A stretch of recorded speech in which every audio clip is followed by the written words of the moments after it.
Buenas tardes a todos, bienvenidos a esta Open Class dedicada a un tema tan necesario como la detección e identificación de las altas capacidades. Quiero comenzar saludando y agradeciendo a todos los que nos acompañan hoy desde muchos puntos diferentes geográficos y nos hace especial ilusión porque tenemos una audiencia muy amplia y muy diversa. Así que para nosotros es buenas tardes, para muchos eh, buenos días e incluso, bueno, pues buenas noches en algunos casos, ¿no? A lo largo de los siguientes minutos vamos a charlar sobre un tema crucial, pero que a veces genera muchas dudas y cierta confusión, como es la identificación de las altas capacidades.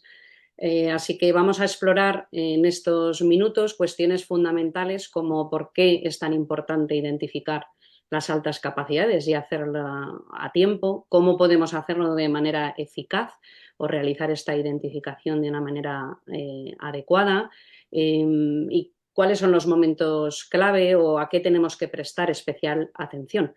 Así que, si os parece, bueno, Roberto, te doy paso y podemos empezar con este primer bloque de la charla, ¿eh?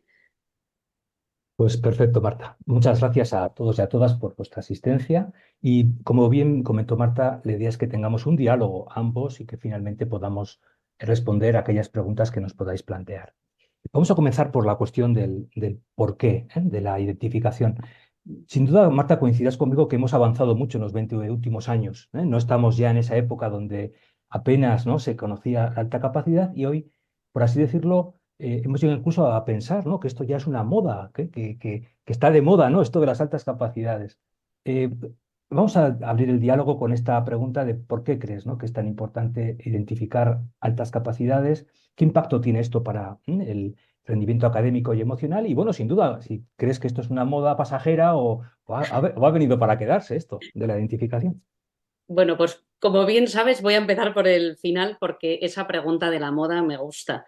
Eh, es cierto que en los últimos años ha habido un incremento en el interés por las altas capacidades, eso no hay duda, y en ocasiones hemos escuchado o incluso las personas pueden pensar que se ha convertido en el tema de moda. Sin embargo, diría que más que una moda es más bien un reconocimiento tardío de una realidad que ha Mm. existido siempre y a la que no se había atendido o la que no se había atendido adecuadamente, ¿no? Puede que a alguien le pueda parecer una moda, en ciertos círculos es cierto que podemos hasta escucharlo, pero bueno, yo empezaría diciendo que los datos verdaderamente nos cuentan otra historia, bastante alejada de lo que es una moda, ¿no? Porque podemos en el curso 22-23, que sería el más cercano al que estamos, los datos pues, nos cuentan otra cosa, ¿no? Solo el 0,62% del alumnado identificado en España, pues es desde luego unos datos como para preocuparse, ¿no? Y para pensar que, bueno, que es una necesidad educativa claramente desatendida, ¿no? Si realmente fuera una moda, pues tendríamos una explosión de identificaciones. Lo que obviamente vemos es que hay mucho camino por recorrer. Es cierto que de unos años a esta parte, 10 años, 5 últimos años, ha habido una evolución, pero muy pequeña. Es cierto que veníamos de unos datos todavía peores, si cabe, ¿no? Pensando que no tenemos ni el 1% identificado es realmente ridículo, ¿no? Realmente lo que creo que tenemos es un desafío enorme eh, para conseguir o lograr que el máximo número de alumnos y alumnas que ahora mismo están ocultos tras esas cifras tan bajas, pues reciban la atención que necesitan, ¿no? Y ya, bueno, pues dejando el tema de la moda y ya adentrándonos un poco en por qué es necesario identificar y pensando sobre esta pregunta e intentar mm, bueno, hacer como una breve síntesis, porque probablemente todos los motivos o las claves o las razones, no sé si voy a ser capaz de abordar toda esta pregunta en breve espacio de tiempo. Em, eh, Pensando en esta pregunta de por qué es tan importante identificar las altas capacidades y hacerlo en una etapa temprana, he pensado en 5 razones, que probablemente no son las únicas, no sé si las voy a decir en orden de importancia, probablemente no, no tienen un orden o quizá, bueno, las pueda el espectador que nos escuche o incluso después podemos seguir charlando sobre esto o puedes aportar alguna que no se me haya ocurrido a mí, ¿no? Pero ¿por qué es necesario identificar las altas capacidades? Pues en primer lugar porque lo que no conocemos o a lo que no se conoce no se puede atender. ¿No? Y por tanto, la identificación nos permite conocer a aquellos alumnos que necesitan una respuesta educativa diferente, ¿no? En su nivel de reto y sobre todo una respuesta distinta para mantener su interés, fomentar su compromiso académico. Así que esto, o una de las razones que pensaba, es el impacto que tiene la no detección en el rendimiento académico, por ejemplo, de los alumnos. No es infrecuente encontrarnos o podría una de las razones ser pues la prevención del bajo rendimiento y la desmotivación escolar que está detrás de algunos casos de alumnos que pueden experimentar pues aburrimiento, desmotivación, ¿no? Incluso bajo rendimiento escolar o fracaso, ¿no? Otra de las razones que pensaba importante por qué tenemos que identificar las altas capacidades, pues si las identificamos, si identificamos el potencial de nuestros alumnos, podemos implementar medidas en sus contextos y en su entorno que les apoyen no solo académicamente, ¿no? Y en el plano cognitivo, sino también que supongan un apoyo emocional, que se sientan entendidos, comprendidos, valorados. Así que yo pensaba, atender su desarrollo social y emocional también está en juego. O sea, que creo que esta es una razón fundamental, ¿no? Muy importante. Desarrollar su potencial, pues no podremos desarrollarlo adecuadamente si no identificamos en los centros educativos de manera, bueno, pues ¿no? sistemática o de una manera adecuada para que puedan diseñar planes personalizados o respuestas educativas a las que los alumnos con alta capacidad se puedan acoger, que les beneficia, ¿no? En ese desarrollo de su potencial que hablamos, el enriquecimiento curricular, bueno, una serie de medidas que se pueden adoptar que si no identificamos no le podemos dar esta respuesta que necesitan, ¿no? Y ya por ir acabando, pero como decía, bueno, varias razones se me han ocurrido, 5 creo que se me van bueno, que creo que voy a poder exponer en esta ocasión. Otra cuestión importante es que si detectamos de manera temprana, ayuda a entender también el perfil de los alumnos, sus comportamientos y ajustar de nuevo otra vez el entorno escolar para prevenir comportamientos de desajuste, evitar problemas, por ejemplo, ¿no? de comportamiento o que tengan que ver con la falta de motivación, la falta de trabajo. De nuevo volvemos a evitar que caigan en el aburrimiento, la desmotivación, los mantenemos comprometidos e implicados con su proceso de aprendizaje, que es tan clave, ¿no? Y por último, y quizá, pues igual tendría que haber empezado por esta razón, porque yo creo que todos los alumnos, incluidos los alumnos con altas capacidades, estén detectados o no, o los hayamos descubierto o no, tienen derecho a recibir pues la educación que se ajuste a sus necesidades. Y no identificar esto es ignorar el principio de la educación inclusiva y equitativa. Así que creo que, bueno, son razones más que de peso y suficientes. Probablemente, bueno, igual se te ocurren aquí otras relevantes, pero vamos, básicamente se me ocurría la identificación de las altas capacidades es la base o es clave para que luego podamos dar la respuesta o la educación ajustada que estos alumnos necesitan. Prevenir problemas de desmotivación o de comportamiento o de desajustes que se producen en muchos de estos alumnos y, ¿no? y las personas a lo largo de su trayectoria educativa y asegurar el desarrollo armónico e integral de los alumnos, tanto a nivel académico como social y emocional. Creo que son razones más que de peso como para Fíjate, saber que estamos ante un problema grave. ay, si me permites, yo invitaría a reflexionar sobre qué países hacen mejor la identificación y qué impacto tiene eso en dos dimensiones. Uno, su rendimiento académico, informes PISA, y su desarrollo económico-social. Basta con que nos preguntemos por qué Corea del Sur, por qué Singapur, por qué Israel tienen tanto impacto y avance en sus rendimientos académicos, porque son los países que mejor identifican y desarrollan el talento. Y déjame simplemente apuntar, y esto lo dice Renzulli en el viejo libro que traduje hace ya unos años, aquellos países que identifiquen el talento de su juventud serán aquellos países que lideren las sociedades del futuro. Es decir, un país que no identifica la alta capacidad es un país que está condenado a no ser libre finalmente, a no tener desarrollo económico, desarrollo social, etcétera. Así que quizás nos estamos jugando dos cosas que son fundamentales. Uno es la felicidad, ¿no? El desarrollo pleno de cada uno de esos niños y niñas de altas capacidades, como también un desafío mucho más, llamemos, colectivo o nacional, ¿no? Que es el progreso, el desarrollo, porque son estos alumnos los que van realmente a liderar, ¿no? La transformación de nuestras sociedades del futuro. Así que coincido contigo, me parece que estamos ante un reto muy importante. Solo en España, más de 1 millón de niños y niñas sin identificar. Eso es un dato que es Es un urgente drama. y Es un dramático. drama, es un Drama. drama, sí. Así que, bueno, yo creo que ya hemos convencido al personal que nos... Bueno, los que han venido a escucharnos creo que ya estarían igual un poco o tanteando o un poco convencidos, Ujú. pero ya que sabemos ahora la importancia de la identificación y, bueno, esto que hemos expuesto aquí de manera breve, sobre lo que se podía seguir hablando muchísimo más, ¿cómo podemos llevar a cabo un proceso de identificación de manera adecuada?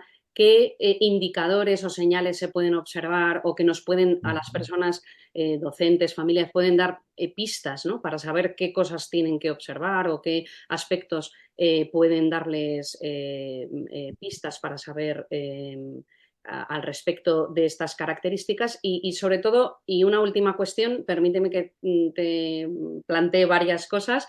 Sí me parece muy importante explicar un poquito qué rol juegan los diferentes agentes implicados en la detección e identificación de las altas capacidades, como pueden ser las familias, los docentes, los orientadores. Bueno, ¿qué te parece? ¿Qué me cuentas sobre esto? Me has puesto una pregunta compleja, esta de Sí. cómo identificar. La pregunta del cómo siempre es la más compleja. Permitidme que os traslade una primera. Lo que más he aprendido de Renzulli es esta que él llama la regla de oro de la identificación. Si entendemos esta regla de oro de identificación, vamos a entender muy bien luego cómo podemos desarrollar con excelencia el procedimiento de identificación y vamos a evitar malas praxis, teniendo en cuenta a lo que comentábamos, ¿no? También qué indicios, ¿no? pueden presentarse y cuál es el rol de los múltiples agentes. Renzulli pone una imagen muy bonita, que es que la identificación no es un fin en sí mismo, es como un puente que nos traslada a dos orillas distintas, ¿eh? A la izquierda, la orilla donde partimos para la identificación son las concepciones de las altas capacidades. Es decir, nadie puede comenzar a responder a la pregunta ¿cómo identificar? Si antes no hemos clarificado qué son las altas capacidades. Y desde esa orilla, la identificación nos va a llevar no a un fin en sí misma, sino, como tú bien has comentado, el fin de la identificación es atender las necesidades educativas de los niños y niñas y, por tanto, la respuesta educativa. Esto es fundamental que lo entendáis. No identificamos por identificar. La identificación no es un fin en sí mismo, es una mediación simplemente entre qué entendemos por alta capacidad y para qué vamos a hacer esa identificación. No me extenderé en esto, pero hace falta que al menos manejemos 3 modelos fundamentales de altas capacidades para entender ¿de dónde surgen los principales modelos de identificación? En primer lugar, el modelo psicométrico, es decir, aquel que mide una de las dimensiones de la alta capacidad, que es la alta capacidad intelectual. Pero veremos, ¿no? Que va a surgir la pregunta, ¿en ese modelo psicométrico el CI, el cociente intelectual, es lo más importante? Ya veremos que no. Ahí tenemos que entender el carácter multifactorial de la inteligencia para luego evitar errores sobre cociente intelectual 130, qué pasa con los niños que no llegan a esas puntuaciones, etcétera. En segundo lugar, es fundamental que manejemos el modelo multifactorial de Renzulli, que lo conozcamos, porque eso nos va a permitir explicar y entender qué papel juegan los docentes, qué papel juegan las pruebas psicométricas, qué válvulas de seguridad tenemos que asegurar para que, desde una perspectiva inclusiva, no dejemos a ningún niño o niña de alta capacidad sin identificar. Y por último, aunque hoy no me extenderé en esto, hemos de saber qué significa el talent search. No podemos hablar de cómo identificar si al menos no entendemos que el modelo más importante de identificación es justamente este, el del talent search, que básicamente es una idea genial de Julian Stanley. No utilicemos instrumentos psicométricos acorde a la edad y curso de los niños, sino unos de mayor complejidad, ¿no? Pensados para niños más mayores o niñas más mayores. Em, a partir de este punto, hemos de tener claro que no existe un único modelo de identificación.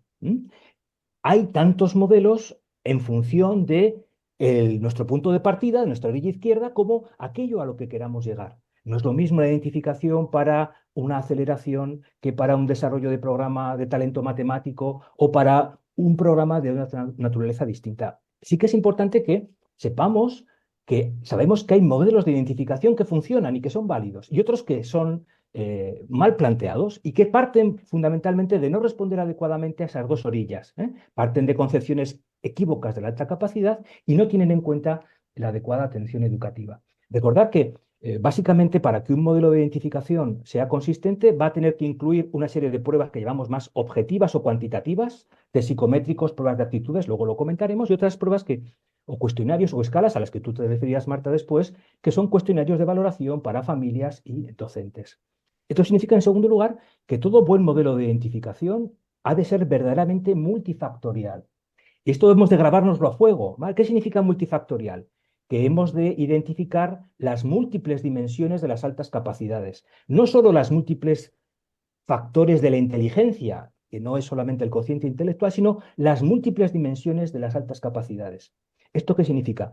Que las altas capacidades básicamente son identificaciones de dominio específico, capacidad verbal, matemática, visoespacial, pero también musical, creativa, deportiva, etcétera.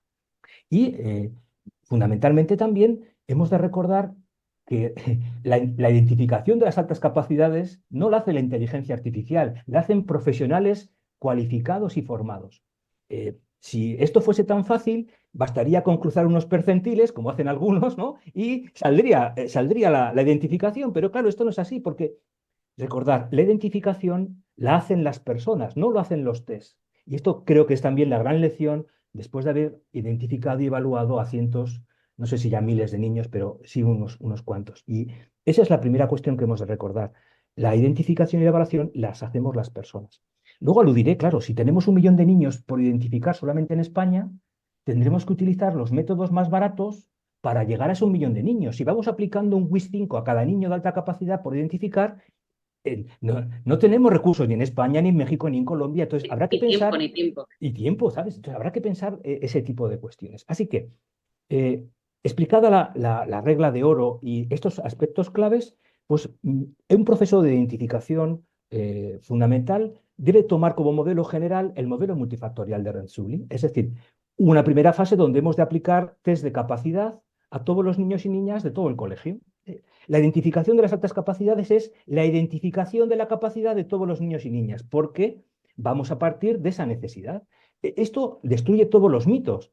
Cuando identificamos altas capacidades, no nos dirigimos a una élite, a un grupo, ¿no? De niños, no, no, no, estamos postulando que tenemos que conocer la capacidad de todos los niños y niñas. Por eso, lo primero que hacemos es identificamos la capacidad de todos los niños y niñas mediante pruebas de aptitudes y, como bien señala Sully, a partir de percentiles 92 o superior.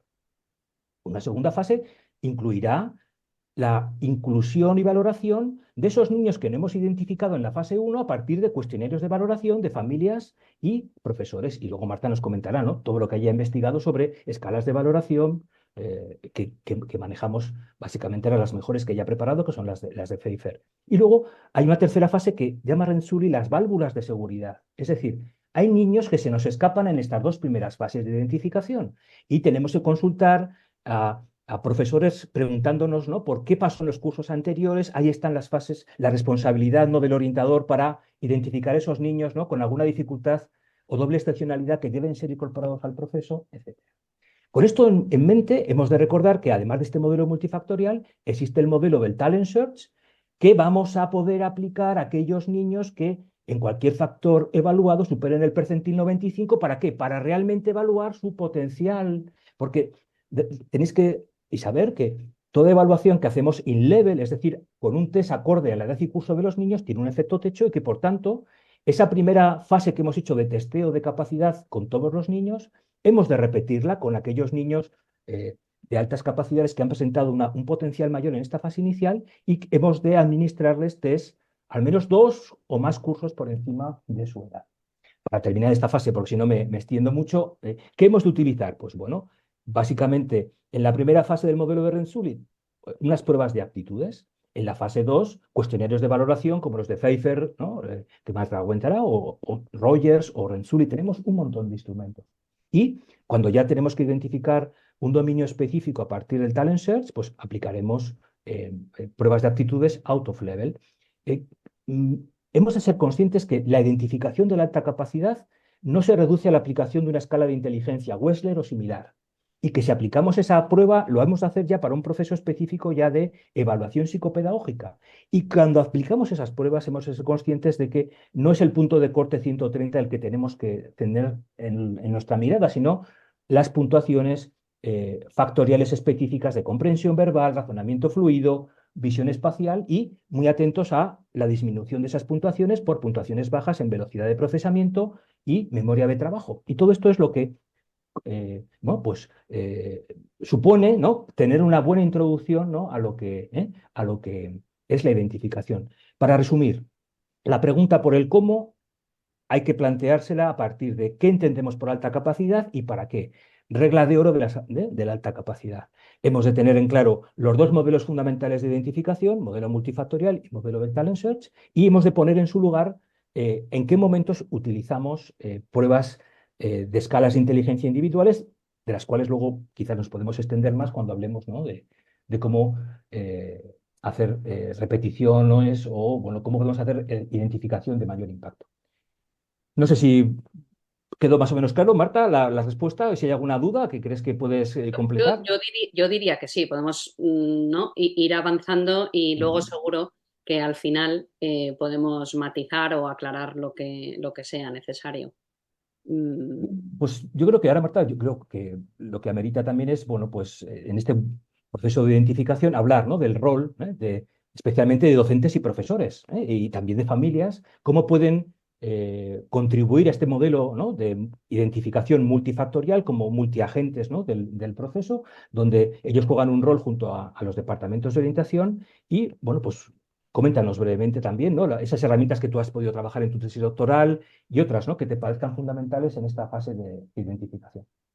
claro, yo creo que es muy importante entender esto, los distintos roles que cada uno juega en esta película, que el proceso de identificación o la evaluación de esta realidad no empieza y termina solo en el momento en el que, o con el orientador o el profesional que va a estar con el alumno, sino que hay mucha otra información relevante en el proceso de inicio y durante y también después que analizar. Y en este proceso, pues quizá me voy a detener un segundito en la familia y los docentes.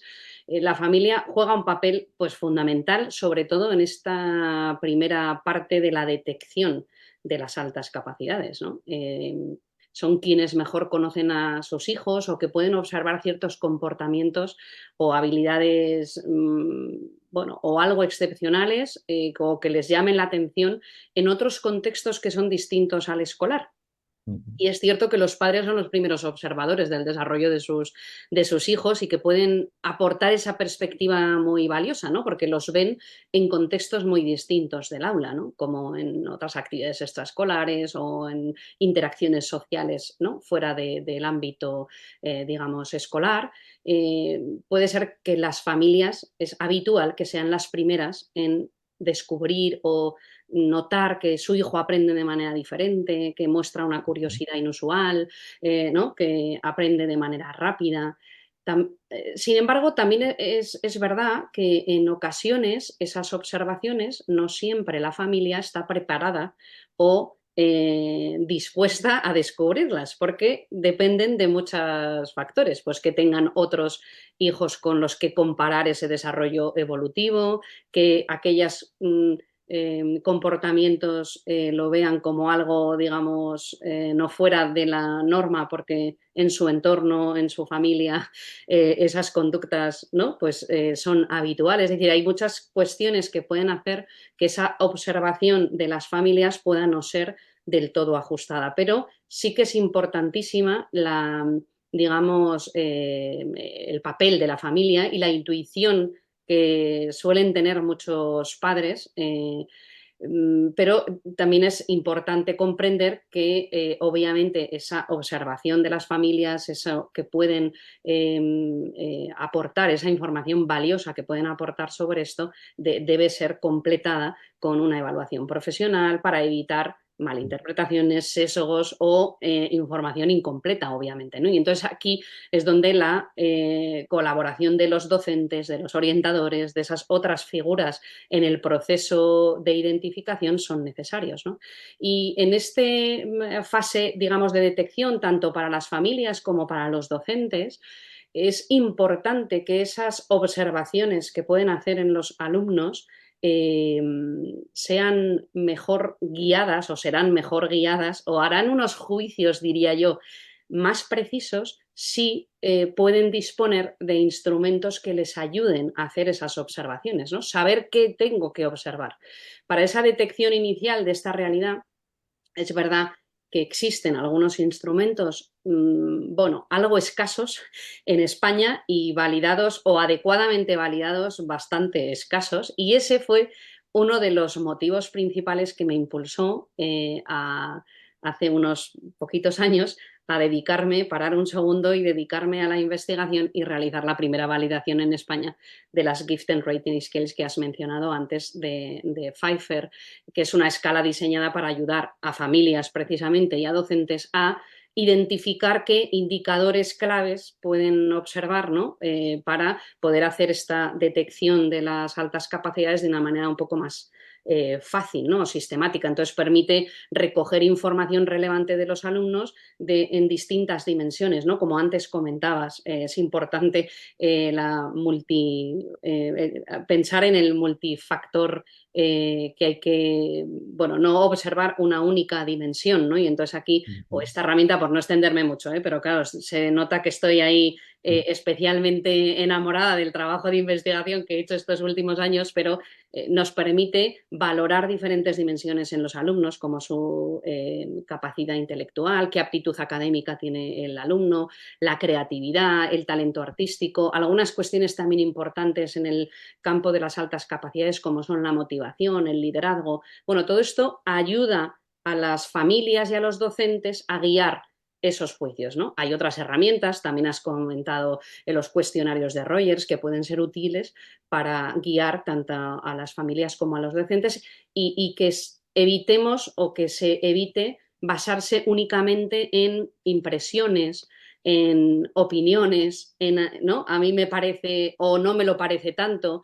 muchas veces fundamentado o no fundamentado, en ocasiones no está muy bien fundamentado porque no hay formación al respecto y hay muchas ideas, digamos, preconcebidas o estereotipos sobre qué observar y no. Y una de las quizá cosas que sí que podríamos señalar, por no extenderme muchísimo, pero sí podríamos señalar que no es tan evidente detectar o identificar las altas capacidades. Si fuera tan evidente o tan fácil, pues creo que antes hablábamos de los datos, ¿no? Pues creo que tendríamos otro panorama diferente, ¿no?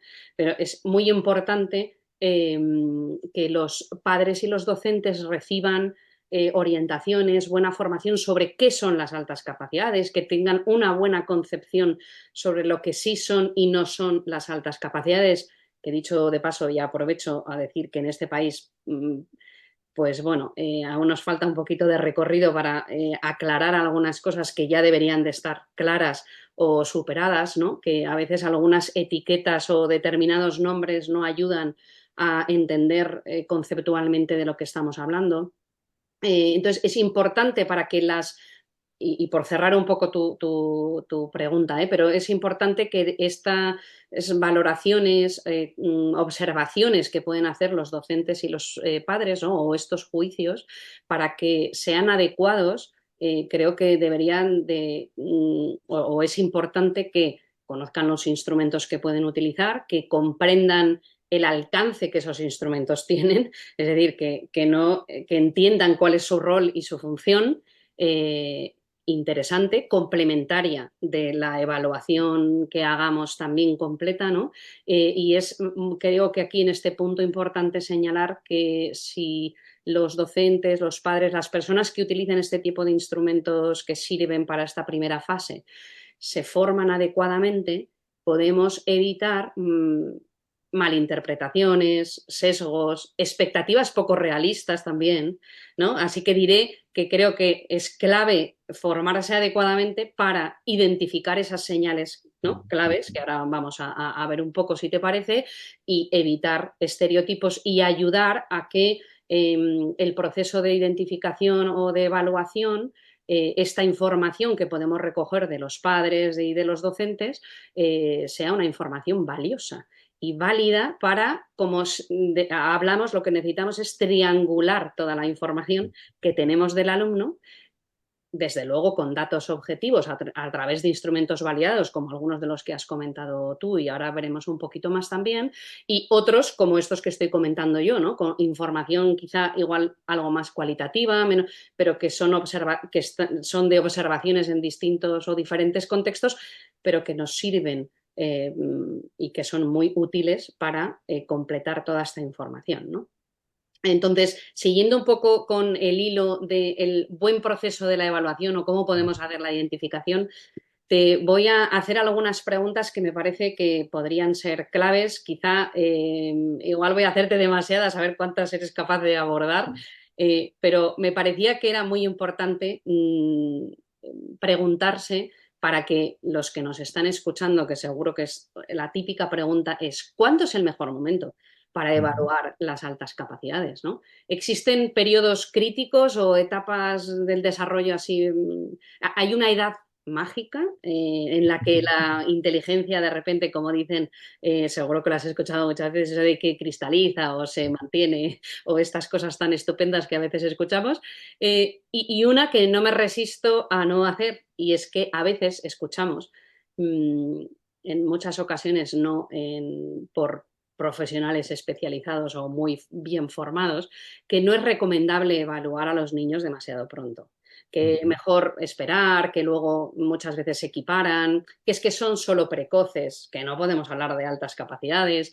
¿Qué nos puedes decir de esto o de esta percepción, estos comentarios así de corrillo que se dicen y cuáles serían los aspectos quizá claves que podríamos señalar en esta última parte de nuestra conversación? Aquí, veis aquí este libro, ¿no? Este libro fue traducido por Javier y por mí hace ya 5 años. Identificación y evaluación del alumnado con altas capacidades. Esto no es para vender nuestro libro, ¿no? Sino simplemente para que tengáis sin duda, el mejor manual que se ha escrito en español sobre este tema.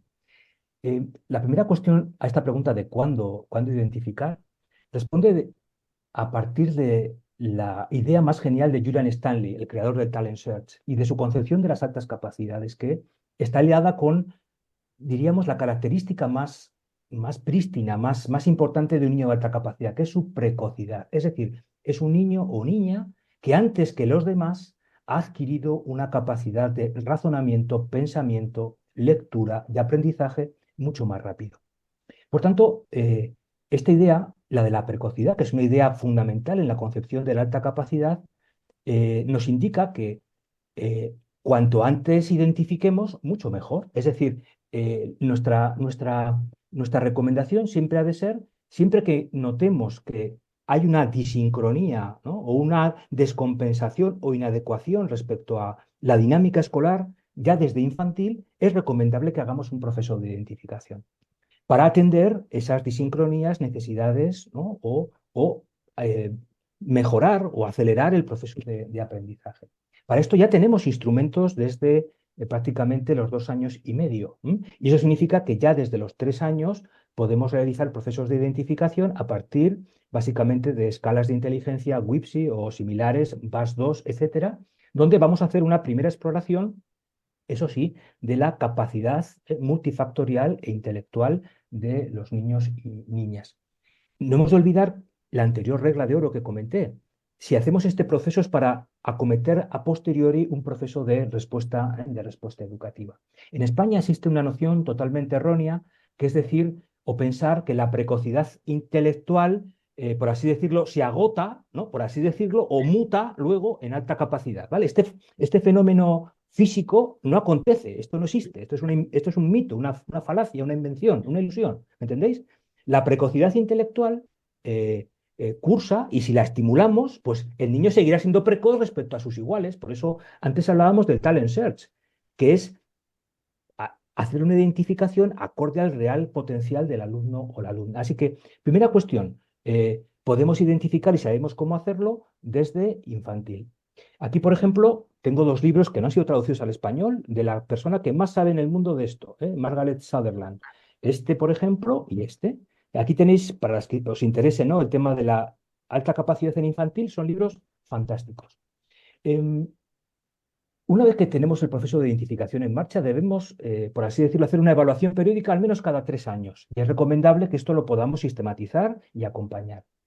Antes aludí a que la alta capacidad se enmarca en un proceso de identificación del potencial de todo el alumnado. Así que esta, por así decirlo, repetición o del ciclo de la evaluación también debería hacerse con todos los niños de forma similar. Es decir, todos los colegios deberían tener un plan sistemático, proactivo de identificación de capacidad de todos los niños, donde se incluyan también a los más capaces. También para esta aplicación o reevaluación tenemos instrumentos que nos permiten, pues, hacer esa evaluación, pues, con fundamento y con desarrollo. Aquí sí que me ha parecido muy oportuno lo que has comentado respecto a las herramientas que familias y profesores pueden acompañar en el proceso multifactorial de la evaluación y insistir sobre todo y aterrizamos un poco más en los instrumentos ahora, la importancia de utilizar los instrumentos más masivos posibles para la identificación. Es decir, hay momentos en que son especialmente importantes para la identificación. Para mi juicio, el primer curso de educación primaria es un curso clave y deberíamos tener, por así decirlo, un protocolo en el que los niños fuesen evaluados al principio del primer curso de primaria, en el cuarto curso o tercer curso de primaria y en el sexto curso de primaria, y al menos una vez en la secundaria. Para eso hemos de utilizar aplicaciones grupales de test de capacidad aptitudinal, que van a ser los que van a permitirnos también, pues, una aplicación más masiva, menos onerosa, más económicamente, pues, más factible. Y bueno, eso creo que son los elementos fundamentales. La precocidad no muere o se agota. Podemos identificar a partir de 2 años y medio la alta capacidad.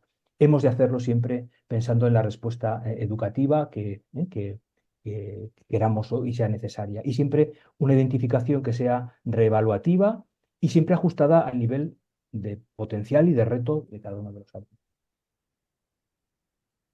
Genial, me parece bueno, que podríamos seguir mucho rato, pero no sé si te parece que podríamos ver si hay cuestiones entre las personas que nos están Sí. escuchando ahora. Espero que haya quedado claro que la detección e identificación temprana es importante, ¿no? Pero que hay que hacerlo en un contexto adecuado, con las herramientas ¿no? Validadas y estandarizadas correctas y desde luego con teniendo claro cuál es la concepción que tenemos, ¿no?, sobre las altas capacidades, entender que la capacidad es una cuestión además de grado y por tanto, bueno, cuando hagamos este proceso y sobre todo cuando aplicamos el Talent Search, esto se ve muy bien, ¿no? La diferencia que hay entre los alumnos con alta capacidad que detectamos, ¿no? Y por eso es tan importante hacer evaluaciones más precisas para conocer en profundidad su perfil y estas diferencias, precisamente poniendo el foco en la respuesta educativa que tienen que recibir. Porque espero que haya quedado claro que esto no se trata de identifiquemos para hacer una competición a ver qué comunidad autónoma tiene más alumnos de alta capacidad. Aunque, bueno, ya se podrían poner un poco las pilas, que hay algunas bueno, ninguna se puede poner la medalla, yo diría, ¿no, Roberto? Porque, No, vamos, tienen una exactamente. cancha de mejora grande. Tienen una Hay- cancha de Si mejora te grande. parece, nos preguntan por el chat algunas señales claves que si quieres te parece puedes Sí, concretar. A propósito de las escalas de Pfeiffer, por ejemplo, indica algunos ítems, por ejemplo, que están recogidos para que podamos ofrecer, ¿no?, una visión de indicadores y señales acorde a esa concepción multidimensional. Creo que las escalas de Pfeiffer son un ejemplo muy valioso para que sepan en qué, ¿no? En qué Sí, elementos podría puedan. ser. Lo que no puedo es decir ítems concretos. No, por Roberto, supuesto, que me no, pones en un ya aprieto.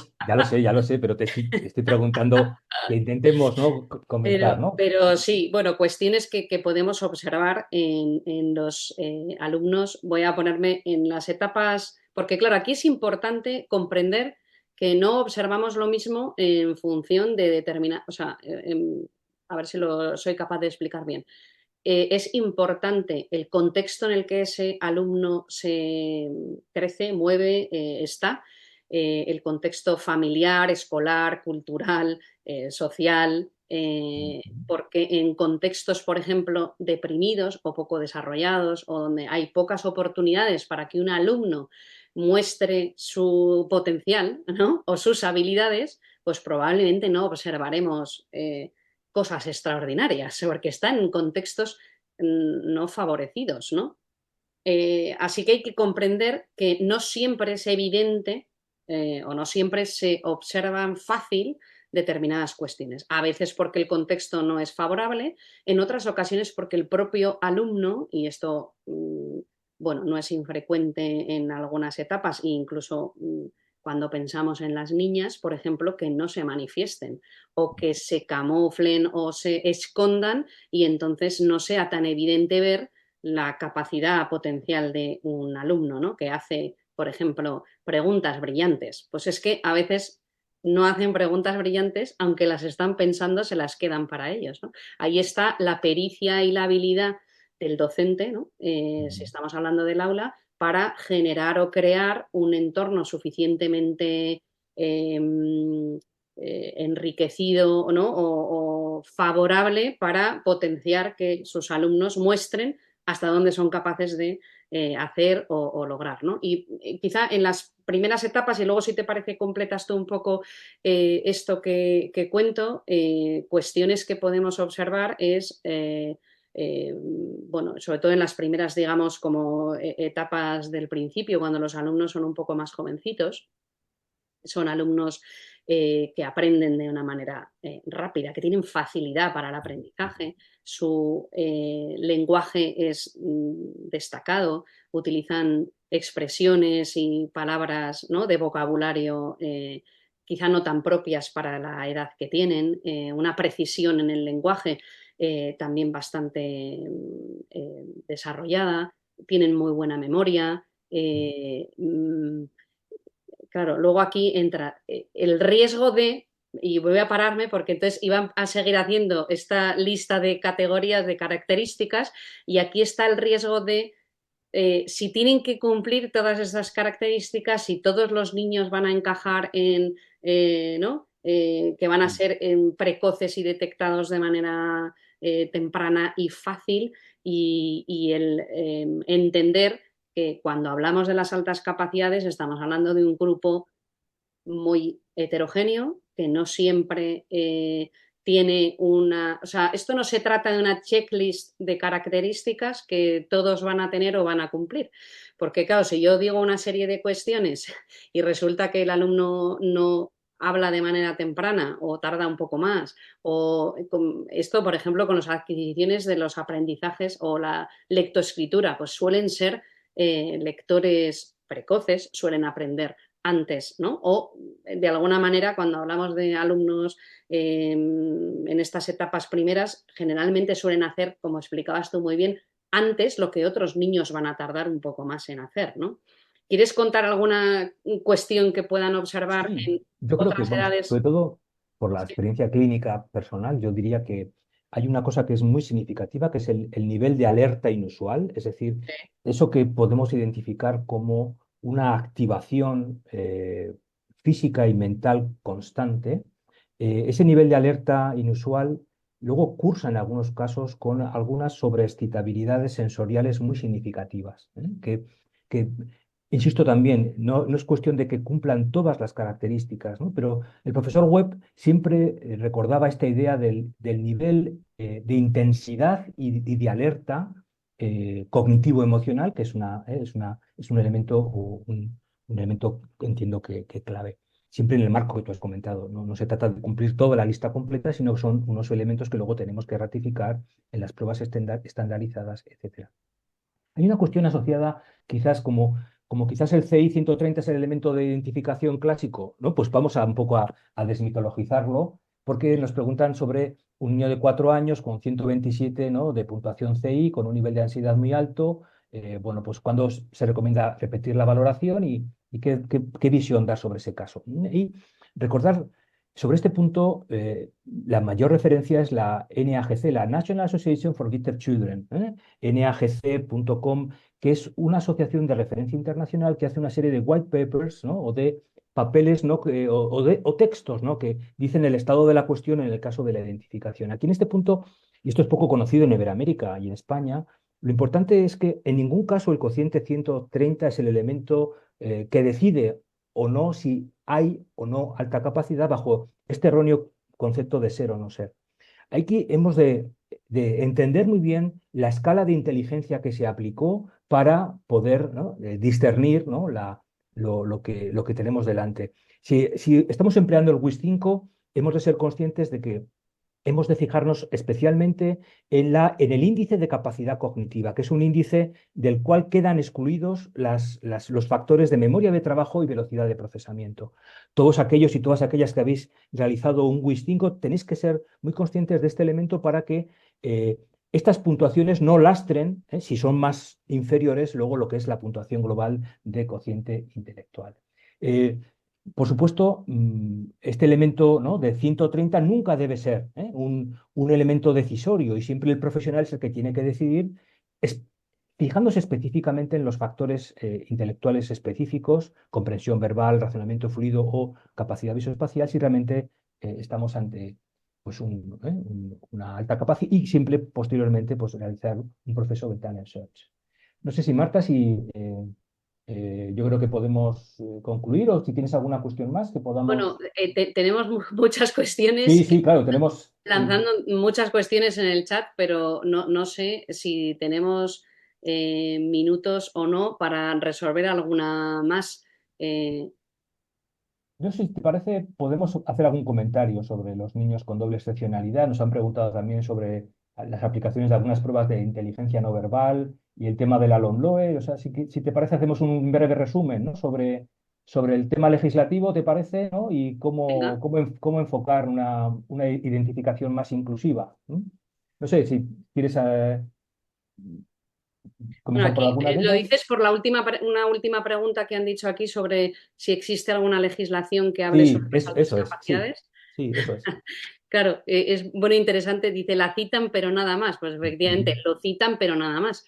Realmente, si vamos a los artículos que menciona la ley sobre las altas capacidades, de hecho, si nos ponemos a comparar nuestra legislación con otros países europeos o de otras zonas, realmente nuestra legislación podríamos decir que está bastante avanzada o desarrollada.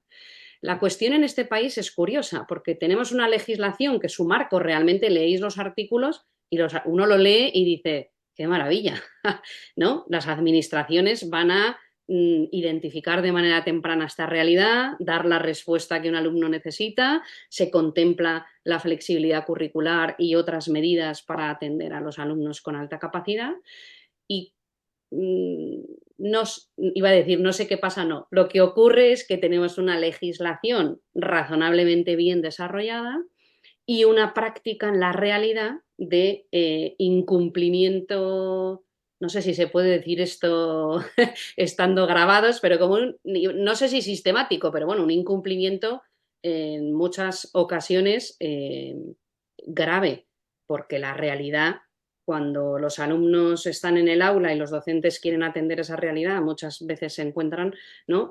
Atados de pies y manos, o un proceso de evaluación que se eterniza con, bueno, todas las realidades, o familias que demandan el que se evalúe a sus hijos porque sospechan que pudieran tener alta capacidad y esa evaluación no llega. Bueno, una serie de problemáticas que obviamente aquí en este ratito no nos va a dar tiempo a abordar, ¿no? Pero sí es cierto que es que comprender que tenemos una buena, digamos, yo diría que parámetros buenos en la legislación, aunque es cierto que no se mojan en describir o definir qué son las altas capacidades, y aquí tenemos un problema en este país grande porque no hay una, digamos, definición establecida, ni consensuada, ni no consensuada, quiere decir. Y desde luego, muchas concepciones y prácticas educativas, incluso muchos protocolos de algunas administraciones, desarrolladas muchas veces a espaldas de la investigación, de los modelos de identificación más relevantes. Es verdaderamente, o cuanto menos sorprendente, que en nuestras administraciones Mm. no hayan planteado protocolos de identificación que tengan en cuenta ni el modelo de Rensuli, ni bueno, el Talent Search u otros modelos, porque como muy bien ha explicado Roberto, no hay un único modelo de identificación en función de la concepción. Pero claro, aquí tenemos un problema grave. Si no tenemos una conceptualización acordada, pues el planteamiento en el proceso de identificación no encaja. Y desde luego hay un grandísimo déficit en la respuesta educativa que se le da a esta realidad, porque bueno, ahí sí que hay deficiencias graves, pero como el tema que nos ocupa hoy es la identificación, vamos a centrarnos aquí en este punto. Así que yo diría que sí tenemos ¿no? una legislación que lo contempla y es una suerte tener este marco, pero la realidad es que la práctica de la realidad educativa en nuestro país pues está muy lejos de cumplir esa legislación, y el desarrollo, que yo creo que es la clave, el desarrollo en los protocolos que son, o protocolos o las normativas específicas de cada comunidad, que son las que de alguna manera bajarían al terreno, ¿no? A la arena, saber qué es lo que hay que hacer para identificar a nuestros escolares, hacer procesos de identificación sistemática y cómo hacerlos bien, pues en muchas ocasiones son muy deficientes. Incluso pues clama el cielo algunos criterios que se establecen para decidir quién es un alumno de alta capacidad y quién no. Y aquí, claro, el tema de hoy no es el aclarar conceptualmente de qué estamos hablando, pero esto no es una cuestión de determinar quién es y quién no es, y desde luego no es una cuestión de obtener un CI determinado, como bien ha explicado Roberto, en una prueba dada, ¿no? No sé, no me quiero extender muchísimo más, no sé si quieres alguna Mm. pregunta última Sí, yo simplemente para cerrar, comentar que las líneas más innovadoras en el campo de la identificación de la alta capacidad están asociadas a la doble excepcionalidad, es decir, la presencia de alta capacidad con otro segundo diagnóstico, bien por trastorno del espectro autista, TDAH o dificultades específicas de aprendizaje. Eso nos está enseñando a la importancia de introducir en los protocolos de identificación siempre una prueba de inteligencia no verbal, es decir, esta es una gran ausencia que existe en nuestro país. Todos los protocolos de identificación deberían incluir en esa que hemos llamado fase uno, ¿no? De evaluación general de todos los alumnos, una prueba de aptitudes más una prueba de inteligencia no verbal, porque son estas pruebas de inteligencia no verbal las que nos van a permitir, por así decirlo, que estos niños con doble excepcionalidad podamos hacer, bueno, que puedan no quedar fuera de este proceso de identificación, aunque son alumnos que van a necesitar luego una evaluación psicopedagógica más específica. Pues yo creo que hemos cumplido con los objetivos de la sesión. Dar las gracias a los que nos han escuchado y si te parece, Marta, pues cierras tú la sesión, así como la has comenzado. Sí, bueno, pues yo lo mismo que tú, dar las gracias por escucharnos en esta tarde de hoy. Gracias a la gran cantidad de gente que se ha Sí, sí. ido a escucharnos hoy y a los que nos vean después en diferido. Gracias por el interés que han mostrado, que nos consta que han mostrado mucho interés por la temática. De verdad que nos quedaríamos mucho más rato charlando. He dejado dos referencias rápidas sobre los dos cuestionarios sobre los que hemos hablado, las escalas que he validado, que a alguien si le interesa están publicadas en los primeros resultados de las validaciones realizadas para los cuestionarios de familias y de docentes. Están abiertos para que los podáis consultar, los artículos de investigación, y he puesto también el enlace para las escalas de los cuestionarios Rogers para quien no los conozca, y pues les animamos a que nos sigan también un poco por las redes o donde podemos compartirles algunas reflexiones. A veces compartimos algunas reflexiones en redes y escribimos por ahí cuestiones que pueden inspirar a las personas sobre este tema. Y nada, y esperamos que os haya sido interesante y útil, y a ver si hay una siguiente vez que nos veamos. Si me permites, Marta, solo decir que Javier Turón acaba de publicar un manual excelente y aquí también no se trata de vender nuestro libro, pero es un indicador de gratitud eterna ante Javier. Decir que Javier acaba de publicar un libro manual fantástico y que ahí también se podrá encontrar mucha información y muy buena sobre lo que Qué hemos visto pena, me hoy. lo podías haber avisado que podía, lo tengo, no lo tengo justo aquí en la mesa, que podía enseñarlo porque además es preciosa la portada.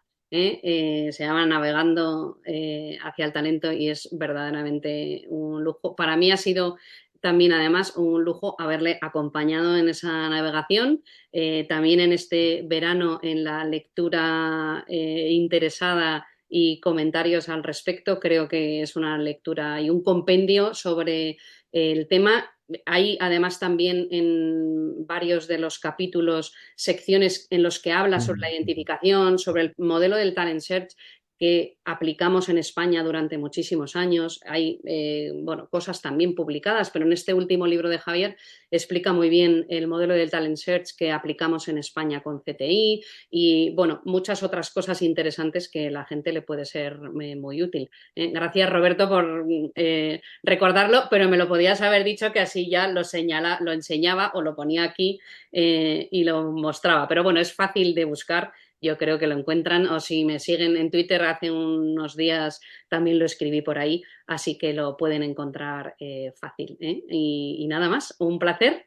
Y nada, nosotros, tú y yo, nos vemos dentro de poco con nuestros alumnos, que tengo mucha ilusión de volver al ruedo otra vez después de este tiempo metida en mi cueva de la investigación.